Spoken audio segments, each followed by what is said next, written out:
In 2018, NBC incorrectly reported that Trump stayed home at Christmas time, the first U.S. president since 2002 to skip visiting the troops. The news went global, but it wasn't true. The media had jumped the gun. Trump and First Lady Melania left the White House Christmas Day to visit U.S. soldiers in Iraq.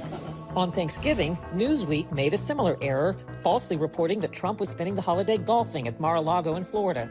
But the reporter had fabricated the golf story. Trump flew to Afghanistan on Thanksgiving to again be with the troops, making Trump the only president in U.S. history to visit troops in a combat zone both on Thanksgiving and so close to Christmas, though the press never reported that. CNN claimed Nancy Sinatra was not happy her father's song was played at Trump's inauguration. But Nancy Sinatra responded, "That's not true. I never said that. Why do you lie, CNN?" Time falsely claimed Trump removed the bust statue of Martin Luther King from the Oval Office.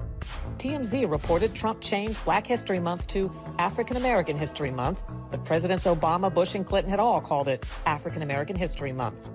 BBC, The Guardian, and others reported that Trump wasn't bothering to listen to a speech by Italy's prime minister since he wasn't wearing translation headphones. Turns out he was wearing a translation earpiece. Newsweek and others reported Poland's first lady refused to shake Trump's hand, but later had to admit she did. CNN edited Trump's remarks to make it seem as though he didn't realize Japan builds cars in the U.S., but the full statement made clear that he does. You've been creating jobs for our country for a long, long time. Several Japanese automobile industry firms have been really doing a job. CNN also edited a video to make it seem like Trump impatiently dumped fish food in the water at Japan's palace. But he'd followed the lead of Japan's prime minister. Newsweek claimed Ivanka Trump plagiarized one of her own speeches, which is impossible since plagiarizing is stealing someone else's work. The UK Telegraph apologized for at least 8 mistakes in an article criticizing Melania Trump. The New York Times, AP, CNN, and others excerpted a Trump comment as if he'd called all illegal immigrants animals. These aren't people. These are animals. Later corrections noted he'd been referring to members of the murderous MS-13 criminal gang. The New York Times Magazine and CNN shared a story showing children illegally brought into the U.S. supposedly in cages, but the article and photos were actually from the Obama administration. Agence France-Presse mistakenly reported that more than 100,000 children brought in by illegal immigrants were being held in detention. That was actually the total number in 2015 under Obama. Time and others showed a crying Honduran child to illustrate Trump separating illegal immigrant parents from children, but the child hadn't been separated from her parents in the U.S. MSNBC falsely claims Trump banned the Red Cross from visiting the immigrant children. The Red Cross said that wasn't true. MSNBC also falsely claimed that Trump had talked about exterminating Latinos, but later corrected that and apologized.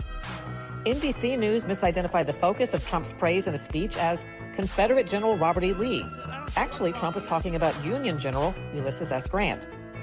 And his name was Grant, General Grant. The Washington Post and others falsely reported that Trump supporting pro-life Catholic high school students were the aggressors in a confrontation in Washington, D.C. Several news outlets featured an empty podium at Trump's 4th of July celebration in 2019 and said he didn't draw crowds, but the photo was taken before the event. The actual crowd was huge. The New York Times and others implied Trump hadn't paid income taxes for 18 years, but the record shows he'd paid a higher rate than Democrats Bernie Sanders and President Obama. Bloomberg and the Wall Street Journal reported special counsel Robert Mueller had subpoenaed Trump's bank records. That wasn't true. Politico falsely reported that Trump owed the Bank of China tens of millions of dollars in a loan coming due as he dealt with China on coronavirus. Not true. MSNBC falsely reported that Trump had loans with Russian co-signers. Slate.com falsely claimed a Russian bank server had been illicitly communicating with Trump Tower. And the New York Times, CNN, MSNBC, and many others falsely reported that the Hunter Biden laptop scandal story was unsubstantiated or Russian disinformation.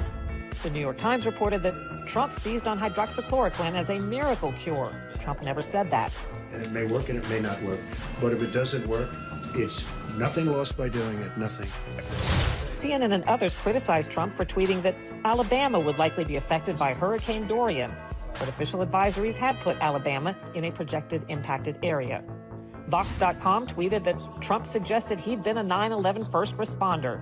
He'd said the opposite. And I was down there also. but I'm not considering myself a first responder. Multiple media falsely claimed Trump was golfing during a U.S. raid that captured the head of ISIS in Syria and that a White House photo of Trump had been staged. But Trump was at the White House.